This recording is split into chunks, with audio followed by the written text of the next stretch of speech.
This is your A/B test solutions. This was last October.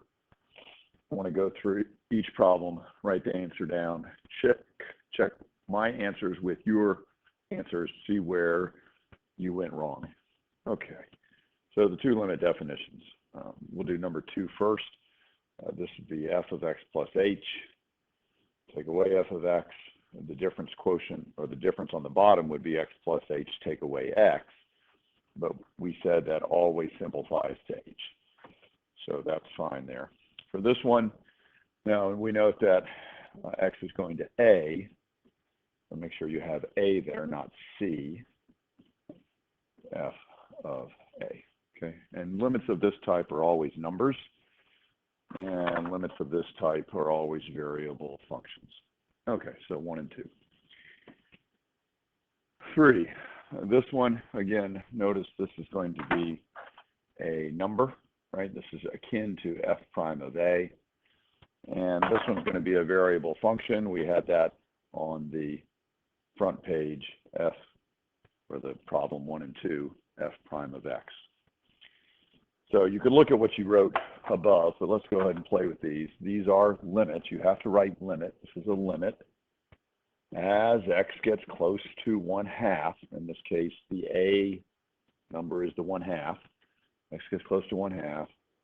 We have x minus 1/2 instead of x minus a, x minus 1/2. We have the function, which is the arc cosine function, and we have to take away the arc cosine of 1/2, and that would be fine.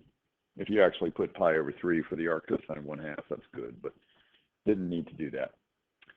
Okay, for this one, we have a limit again. This is h going to 0. So we have h down on the bottom. The function now is the tangent function.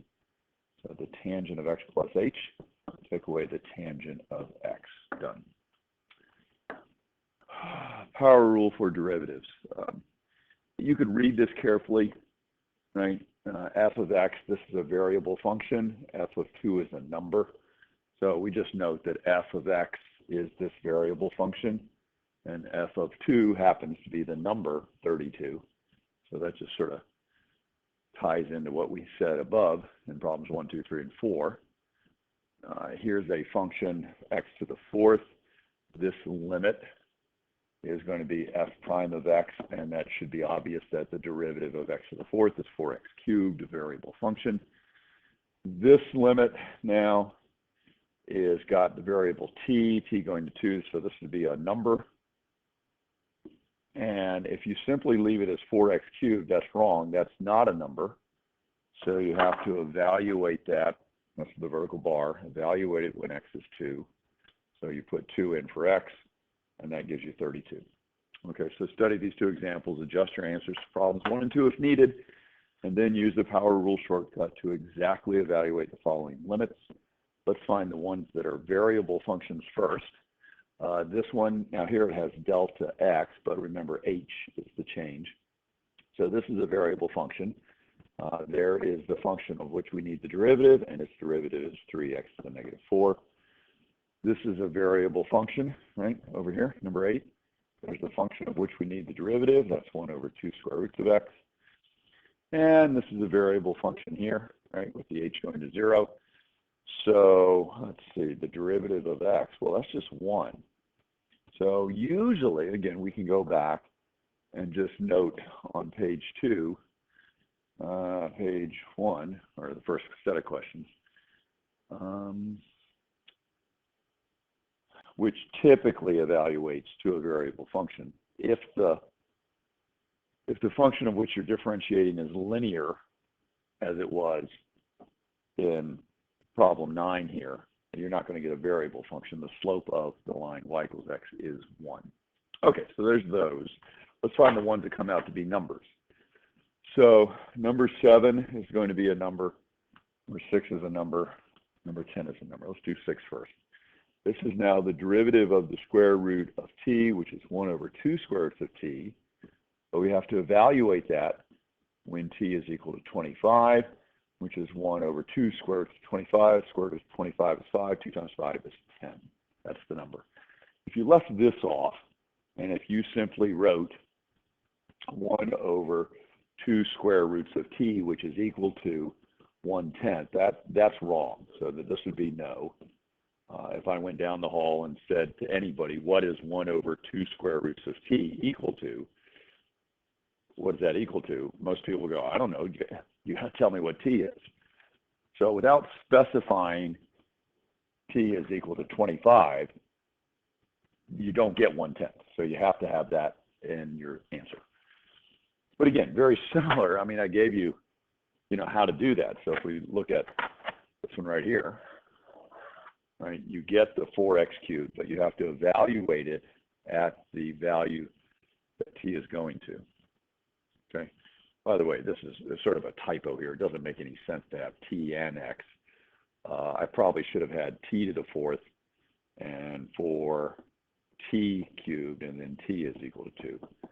So sorry about that misread there. I'll try to correct that next year. Okay, let's go back to the other number problems. So the derivative of 1 over x is negative 1 over x squared. That's one I told you to remember. Evaluate that when x is negative 3, and that's negative 1/9. And this one we don't know the derivative of, but it does say use the power rule. So what I would probably do is go off to the side and say if I had x to the 1/4, that's the 4th root, then the derivative would be 1/4 x to the negative 3/4. So that's what I have to have here, 1/4, and then x to the negative 3/4 I'll put down in the bottom, x to the 3/4. I still have to evaluate that when x is equal to 16. So let's see if we can clean that up a little bit. We're going to chuck 16 into the radical. So we have 1 over 4. Now this is the 4th root of 16, which you should know is 2. We have to cube that. So 1 over 4 times 2 cubed, which is 1 over 4 times 8, which is 1 over 32. Okay? So that takes care of the first page of the test. Let's go to the second page. This is a variable function. It's the derivative of sine, which is simply the cosine. This is going to be a number. Remember, it's like this, where you have limit as x goes to a number, and this is f prime of a. We have x minus a, and we have some function minus f of a. And the first thing you sort of notice is whoa, there's not a subtraction up top. It's supposed to have minus the cosine of pi over 2 there. That's supposed to be part of the difference quotient. Well, what is the cosine of pi over 2? The cosine of pi over 2 happens to be 0. So why would I write minus 0 there? I wouldn't. I would just leave that off. And so it's a legitimate problem the way it stands. Okay, so how do we do this? We're going to take the derivative of this function, the derivative of cosine, which is negative sine, but then we have to evaluate it when x is pi over 2. So the sine of pi over 2 is 1. This works out to be negative 1. Okay, this was a chain rule problem. So we look at this. We have dy dx. First thing I note is I have something raised to a power. So bring the power down, write the something over again, 5x cubed plus 11, subtract 1 from the power, right? Subtract 1, so that's negative 0.6, and then multiply that by the rate of change of the inside, which is 15x squared. If you wanted to clean this up and write 6x squared, that would be fine. That would be nice if you did that. 5x cubed plus 11 to the negative 0.6 power. Okay, 13. This is worth a couple of points. One for differentiating the power function, one for differentiating the inside. Okay, this is a sine function. And our task is to find the derivative of f. So f prime of x is equal to, well, the derivative of sine is cosine, leave the angle alone, and then follow that by the derivative of the angle 4x cubed. And we did say we typically want to put that in front. So 4x cubed, I didn't take off if you didn't do this, but you should have just to get in the habit of doing that. Okay, 15. I have the derivative of, now it starts off with 0.5 times. So I can just bring that straight down, 0.5. The derivative of cosine is negative sine, leave the angle alone, and then multiply that times the derivative of the angle, which is 6. Okay, so cleaning that up, there's a half, there's a negative, and there's a 6. That's negative 3 sine of 6x. 2 points. This is worth 3 points. So there's actually 3 functions going on here. If I rewrite the original problem, it makes it a little bit clearer what's going on. I have a sine function, I have a 7x function, and I have something to the 5th. Here's the derivative of h. First thing I do is I deal with the power function. That's 5 times the sine of 7x to the 4th. Then I deal with the sine function, the cosine of 7x. Then I deal with the 7x function. Clean all these up. I have 35. Didn't have to do this last step, but it certainly makes it nice. Okay, problem number 16. Worth 3 points. Product rule. By the way, you should just go ahead and look at the examples in 2.3. I just copied them right out of the book. So h prime of x. The derivative of a product is the first, 3x minus 2x squared, times the derivative of the second. The derivative of 5 plus 4x is simply 4, plus the second, 5 plus 4x, 5 plus 4x, times the derivative of first, which is 3 minus 4x. Okay, so that's the calculus step. If you did that and you left it there, I gave you 1.5 points. This was worth 2 points. I gave you another half a point for doing the simplifying. So again, just look in your book to see how this is simplified. The author multiplies this out. So we have 12x minus 8x squared, multiplies this out. So there's minus 20x. Well, let's do the 15 first. So plus 15 plus 15 minus 20x plus 12x minus 16x squared, and then collect like terms. So what do we have? Minus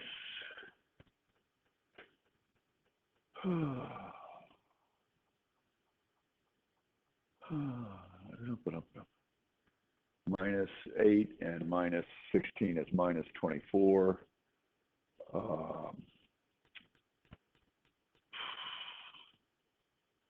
Where did I get that minus 20x from right there? Oh, I copied this down wrong. Let's see what we got here. Let me start over again for this one. Hang on. Sorry, it's been a long day. H prime.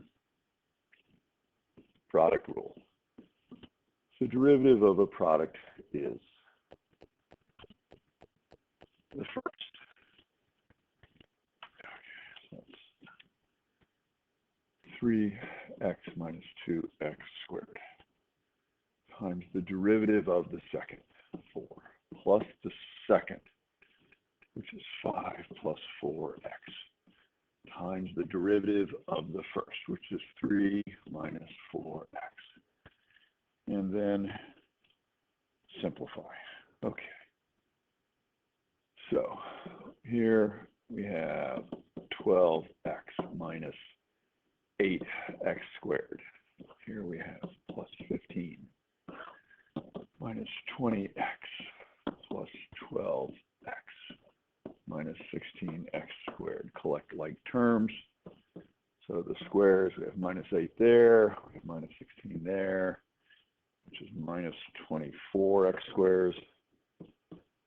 For the linear terms, there's a 12x, there's a minus 20x, and a positive 12x. That's 12, 12, 24. Take away 20 is plus 4x.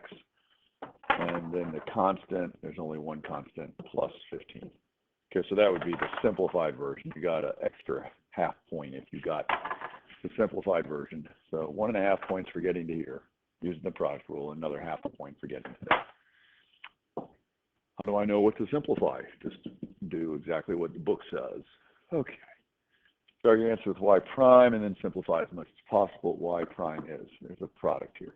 First, 3x squared times the derivative of the second cosine of x plus the second sine of x times the derivative of the first, which is 6x, which would normally go right there.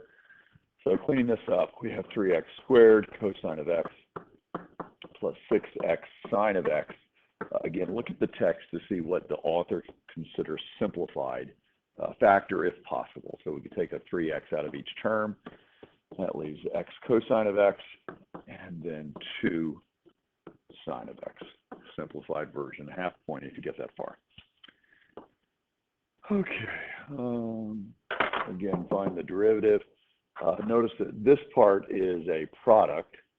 So we're going to have to use a product rule there, and this is not a product. It's not a product of variable quantity, so we don't need a product rule for the derivative of minus 2 sine x.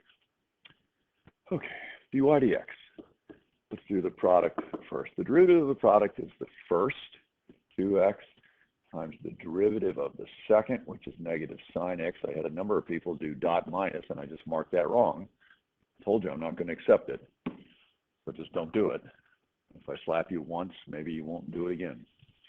First times derivative of the second plus the second cosine of x times the derivative of the first, which is 2, and I'll put that right there. Typically, the 2 would go out front. So that takes care of the derivative of the product, and the derivative of minus 2 sine x is minus 2 cosine of x. Notice that the 2 cosines go away, so final answer, minus 2x sine x. Number 20, this is a quotient, so we need to use the quotient rule. Some of you have not memorized it, and you probably got all 3 of these wrong. The derivative of a quotient is the bottom, x squared plus 1, times the derivative of the top, 5, minus the top, 5x minus 2, times the derivative of the bottom, 2x, all over the bottom squared. Okay, so and then simplify. Again, I would probably just multiply through and try to collect like terms. So we have 5x squared plus 5 minus 10x squared, and this is plus 4x. Be careful with the minus minus. And that's all over x squared plus 1 squared. So up top, we've got minus 5x squared plus 4x plus 5. That doesn't factor. And on the bottom, we've got x squared plus 1 squared, which is already factored. I would leave it like that. If you decided to expand that out, I still gave you credit for it. Okay. We're trying to find the derivative of the cotangent. So the derivative with respect to x of the cotangent of x is equal to, this is a quotient, right? So we use the quotient rule. The bottom times the derivative of the top, negative sine of x. Don't do dot minus because it was marked wrong. Minus the top times the derivative of the bottom, which is cosine of x, all over the bottom squared. Sine squared x is fine. If you wrote it this way, that's fine. If you wrote it this way, I had to mark it wrong because that is not squaring the sine function. Okay. And then it said to clean things up. Well, up top, I've got minus sine squared and then minus cosine squared. Here I have sine squared. If I factor the minus 1 out, then I get sine squared plus cosine squared, which you should recognize as the Pythagorean identity, sine squared of x. So if you left this as 1 minus from there over the sine squared, I gave you credit for that. In most books, when you're differentiating this cotangent, the way they write it is minus 1 cosecant squared. Okay, so minus 1 cosecant squared, or simply minus cosecant squared. Minus cosecant squared. Remember, the cosecant is 1 over the sine. Okay. And the last one, you could have done it a couple of ways. It said you could use the quotient rule, so let's do that first. The derivative with respect to x of the cosecant of x. Okay, so I'm looking at this quotient right here. I'm going to use the quotient rule. So the derivative of the quotient is the bottom, sine of x, times the derivative of the top. Well, the derivative of 1 is 0. Remember, 1 is constant. It doesn't change. So that was a big waste of time. Sine of x times 0 is 0. But we're in the quotient rule. So the bottom derivative of the top minus the top times the derivative of the bottom all over the bottom squared. And then try to clean this up a little bit. So minus cosine of x over sine squared. If you left it that way, I gave you credit for it. Typically, the way this is written when you're differentiating the cosecant, they do it as minus 1 over the sine of x times the cosine of x over the sine of x, and then use the definitions. So this is minus cosecant of x times the cotangent of x. So you'll want to remember it that way. The derivative of the cosecant is minus cosecant times cotangent. Okay, you said you could also do this as the chain rule. So let me do this again as the chain rule. Now let's see. If we had 1 over x, the derivative is negative 1 over x squared. Chain rule. If we have 1 over stuff, the derivative is negative 1 over stuff squared. But then again, follow that by the derivative of the stuff, whatever that might be. Stuff prime, if you want, or d stuff. So that's using a chain rule type of idea. So let's see, we have, for this problem, 1 over the sine of x. So the derivative of, with respect to x, of this cosecant of x is negative 1 over stuff squared, right, times the derivative of the stuff, and that's exactly what we had up there. Okay, so it still finishes the same way, negative cosecant, cotangent. Okay, look and see where you went wrong. Friday's test is going to be on rates, implicit differentiation and rates. Probably about a third of the test will be chain rule, product rule, quotient rule. I will not give you any limit questions. You don't have to worry about those, although they're certainly going to be on the semester exam, and I know they're on the AP exam in May. Okay. I'm going to go ahead and stop this little 22 minutes worth of work.